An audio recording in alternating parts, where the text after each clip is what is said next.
পরিদের স্কুলে যাওয়ার গল্প পর্ব ১৬। পরিদের ক্লাসের ম্যাম তো পরিদেরকে নতুন একটা টাস্ক দিয়েছে।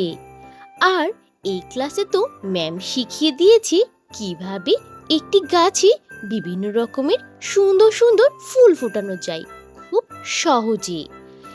আর এই ক্লাসের পরে দেখা যাক কোন পরী কত সুন্দর করে তার পারফরমেন্স করে বেশি বেশি নাম্বার পেয়ে নিতে পারে। ম্যাম ক্লাসে তার টাস্ক দেওয়ার পর লাল পরী তো তখন অনেক বেশি এক্সাইটেড হয়ে বলে, ঠিক আছে ম্যাম, আমরা চেষ্টা করব অনেক অনেক বেশি সুন্দর সুন্দর ফুল ফোটানোর জন্য। দেখা যাক আমাদের মধ্যে কে সব থেকে দ্রুত সুন্দর সুন্দর ফুল ফুটিয়ে ফেলতে পারে, আর আমরা নিশ্চয়ই অনেক ভালো করব।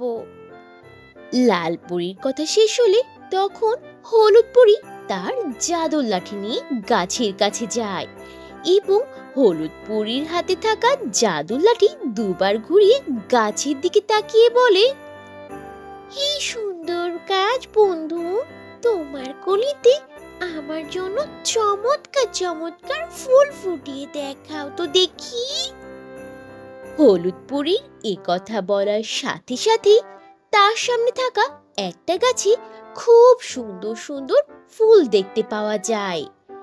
আর এই সব সুন্দর সুন্দর ফুল দেখে তো হলুদ পরী ভীষণ খুশি হয়ে যায়।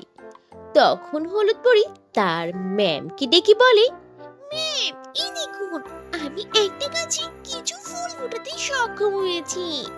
আমি তো এখন খুব খুশি হয়ে গেলাম ম্যাম, আমি পেরেছি। তখন ম্যাম হলুদ পরীর কাছে যায় আর বলে, কনগ্রাচুলেশন হলুদ পরী, তোমার চেষ্টা অনেক ভালো ছিল। এই জন্য আমি তোমাকে 50-এর মধ্যে 30 দিয়ে দিলাম।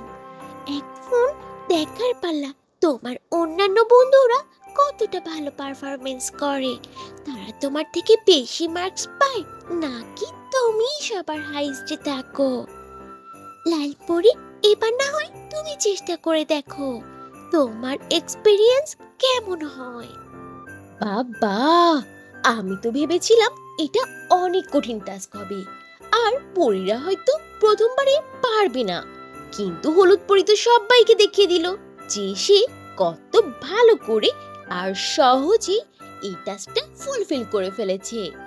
এবার দেখার পালা লাল পরী কি করে, আর তাছাড়া অন্যান্য পরীরাও কত ভালো পারফরমেন্স করে।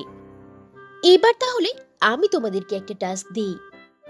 এবার তোমরা আমাকে কমেন্ট করে জানাবে যে অন্যান্য পরীরা হলুদ পরীর থেকে ভালো পারফরমেন্স করে তাকে পেছনে ফেলে কি সামনে এগিয়ে যাবে নাম্বারের ঝুড়ি নিয়ে, নাকি হলুদ পরীর পারফরমেন্সটাই বেস্ট থাকবে।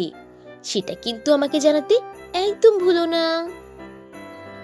তো বন্ধুরা, এই ছিল আজকের গল্প। গল্পটি থেকে কি শিক্ষা পেলে তা অবশ্যই কমেন্ট করে জানাবে, আর ভালো লেগে থাকলে একটা লাইক করে দেবে। আর এখনো যদি চ্যানেলটি সাবস্ক্রাইব না করে থাকো তাহলে এখনই লাল রঙের বাটনটি চেপে চ্যানেলটিকে সাবস্ক্রাইব করে দাও আর অল দি নোটিফিকেশন প্রেস করে রাখো। তাহলে বন্ধুরা, আজ এখানেই শেষ করছি। আবার দেখা হবে নতুন কোনো ভিডিওতে নতুন কোনো গল্প নিয়ে। সে পর্যন্ত তোমরা সবাই ভালো থাকবে আর নিজেদের প্রতি খেয়াল রাখবে। আল্লাহ হাফিজ।